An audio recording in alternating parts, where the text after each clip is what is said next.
the house on fire.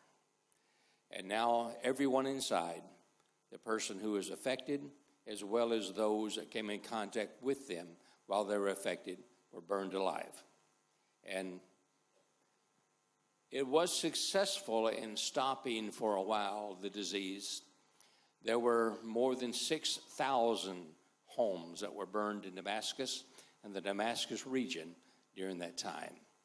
But it was successful in bringing a stop to the disease.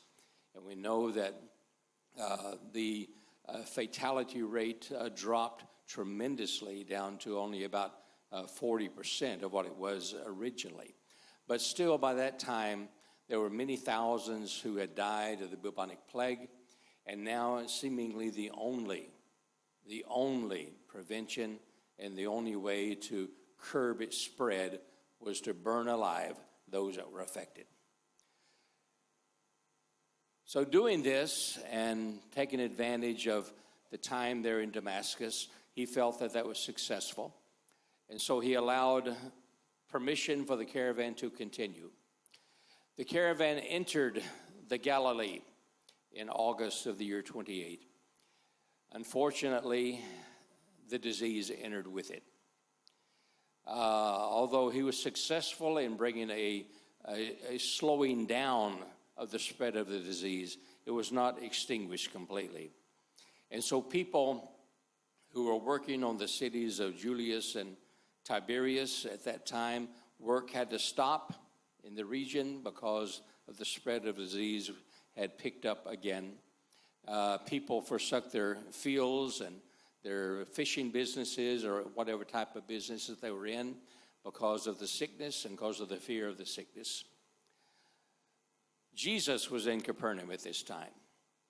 And the caravan entered the Galilee and set up their residency in Capernaum to see what could be done to help prevent it to spread any further. Jesus was in the synagogue on a particular Sabbath day in September of that year. And Jesus was involved with the various rituals that went on in the synagogue on any typical Sabbath day. When Jesus entered the synagogue to participate in the tapestries and the rituals of the Sabbath, Lucretia, who is the name of Peter's mother-in-law based on early church history, Lucretia had the sickness. She had the bubonic plague, and she had all the symptoms, but she had not developed a fever, which was the last stage of the sickness. And so when Jesus left to go to the synagogue with some of his apostles that day, then Lucretia was sick, but not to the point of non-reversible, 100% fatal category. But while Jesus was in the synagogue, then he was summoned by members of the household. And they told him, please come. Lucretia now has the fever. So now Peter's mother-in-law, it was 100%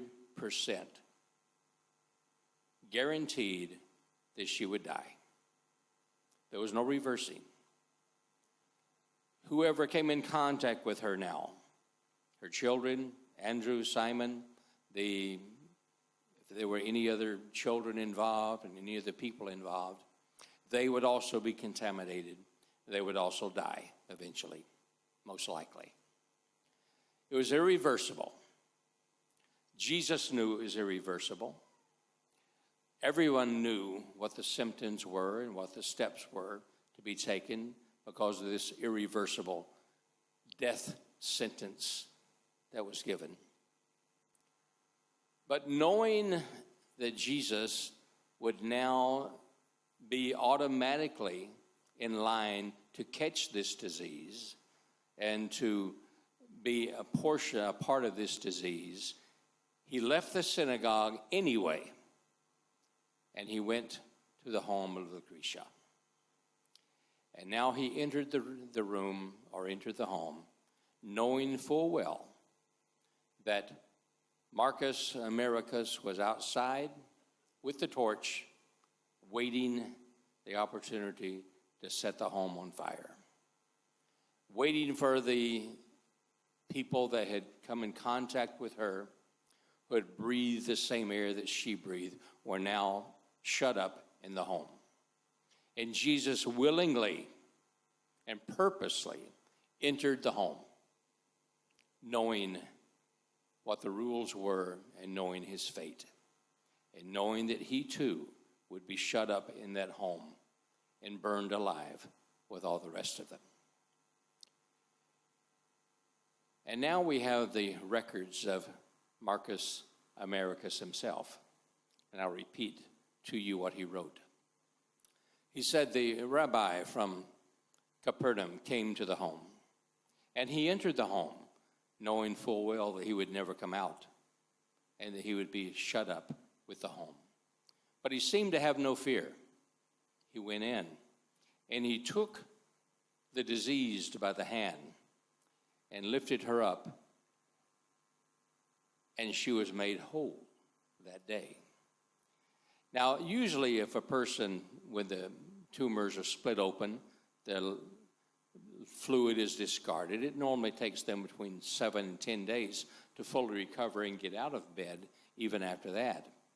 But with the fever already developed, in the very last stage, the death stage, then getting up would be an impossibility. But yet, when Jesus healed her and the fever left, Lucretia immediately got up and began to serve all of those that were there. And then we have a further word from Americus, and he says, it is something that cannot be explained. It's something that cannot be comprehended. Because on this day, on this hour, on this year, the disease was stopped in the city of Capernaum, and it was stayed.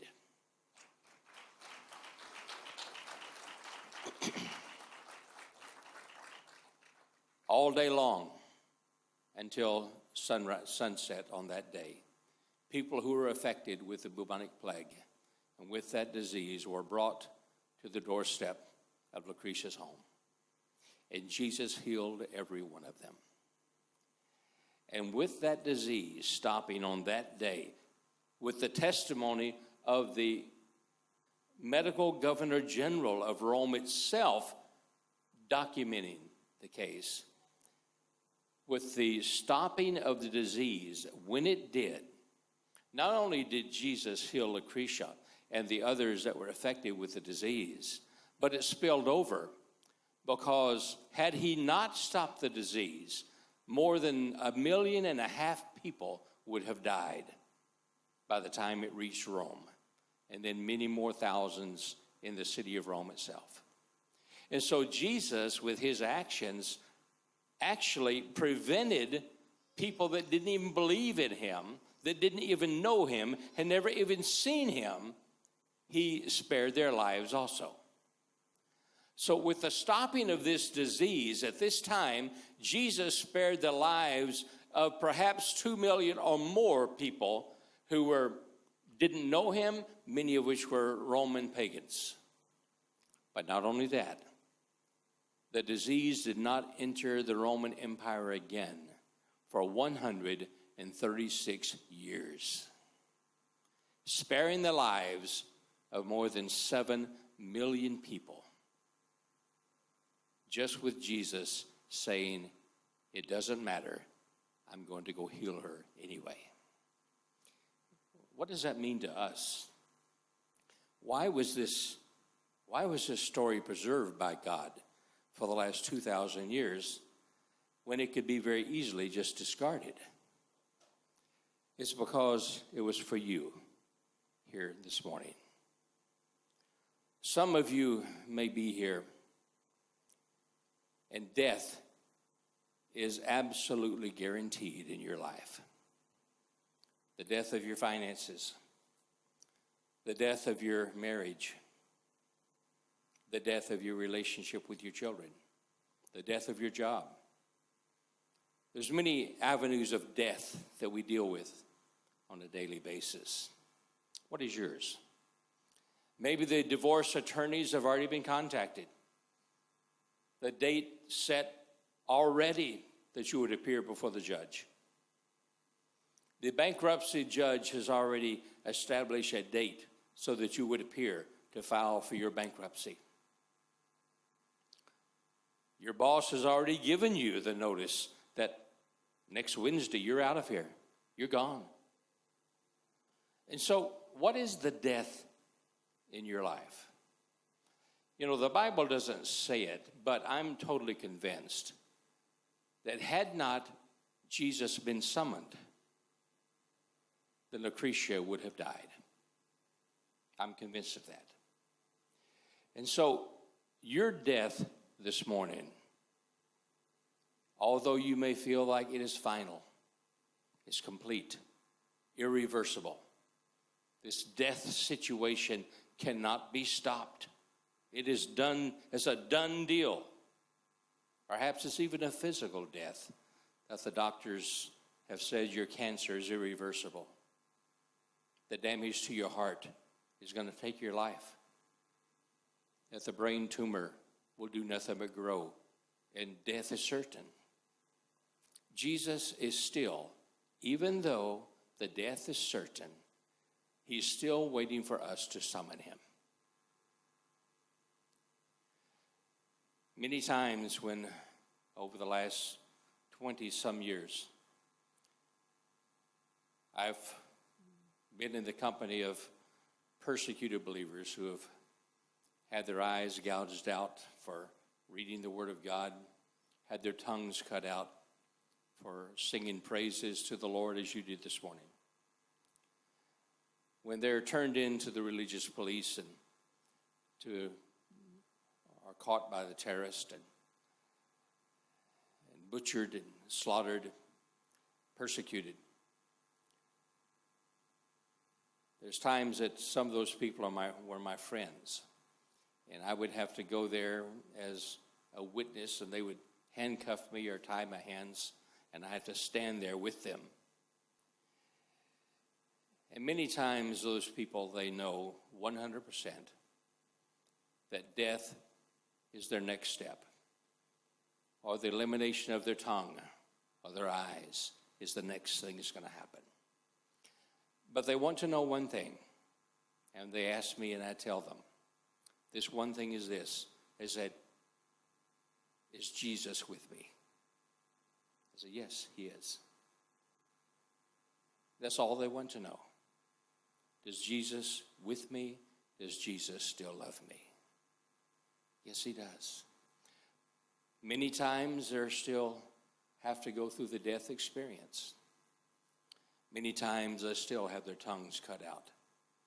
But they do it willingly, knowing that Jesus is with them, that he's standing by their side, and that he will never leave them, nor will ever forsake them. Sometimes it is reversed. The guards change their mind for some reason and don't cut the tongue out, or they don't behead the person, and they live to see another day.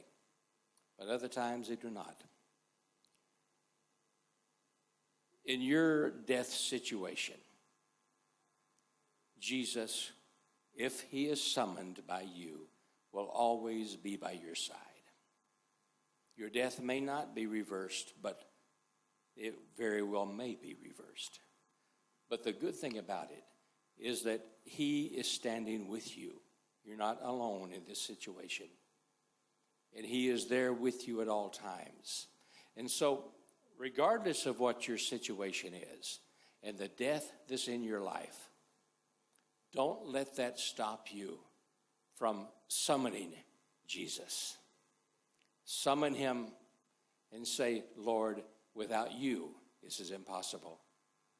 But I know that with you, it can be reversed. But whether it is or not, I know that you are with me. And I do not have to face this by myself. And this is the reason why this story is in the Word of God. For you here today. Pastor, thank you.